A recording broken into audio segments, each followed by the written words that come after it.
Okay, so next up is the follow-up video 517 where we inspected this drive shaft and it had run out in the middle and gave the customer the option. We could probably straighten it or, you know, obviously make them a new one. Good quality components, seemed like it was savable, and so that's the way they decided I would try it and see what we got. So here's where we're at. I put it back in. I initially shined some of the paint off with a soft wheel just to get two bands where I could put weld weights down and not be into the paint. And then I got looking at the paint a little bit more when I had it over on the other side, the welding shop side. And I just took some Scotch-Brite and some brake cleaner and wiped all the paint off of it. So, and you can see what was underneath. It's in good shape. And that's why I said quality ends. It's got good U-joints in it. So I put it back in the machine and started looking at it and going to go about straightening it. It had quite a bit of run out at the transmission end, basically where it was hooked to this. And this is the slip yoke that was on it. This slip yoke was producing some of the run out.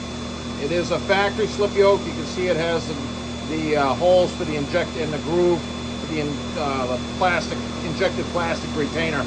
And when you see those holes open like that, and there's no material, the plastic material left in the grooves, that means it was heated. And the question is, how much and then how did it get pressed out?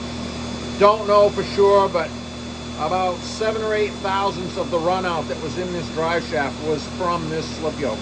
So that's going in the trash bucket. I put a new slip yoke on it and it made it dramatically better. One thing that I see that nobody else sees building drive shafts is with this machine, this machine will run clockwise and counterclockwise.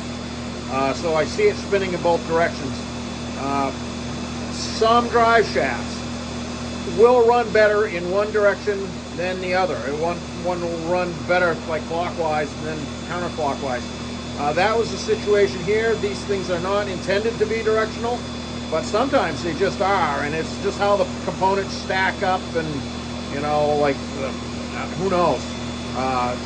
People would argue that, but you'd never see it sitting on the bench or in the vehicle unless you've got it in, like a fixture like this. It's the only time it would show up.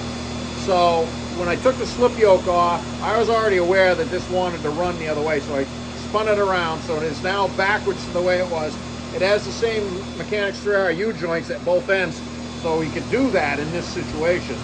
And that made it run quite a bit better all by itself. I did straighten it a little bit also. So basically the slip yoke was a player in what was going on the whole time. And it's just one of those things. The phenomena is that it was directional, and I put it in the direction that it was happier running, because we don't care about backing up at high speed, we care about driving forward. So all of that is a win. I did tune on the weight package, of course, and so that's cruising 2,900 RPM, 0 at the rear axle, nobody home, and same thing in the transmission. So same thing, nice and smooth. So this is going to be a good result for this shaft. It's one of those things. I do try and fix things. I don't like a disposable society, and this thing was fixable, so we fixed it. And I think this is going to be a great result, and we're going to get some paint back on it and get it to dead rips.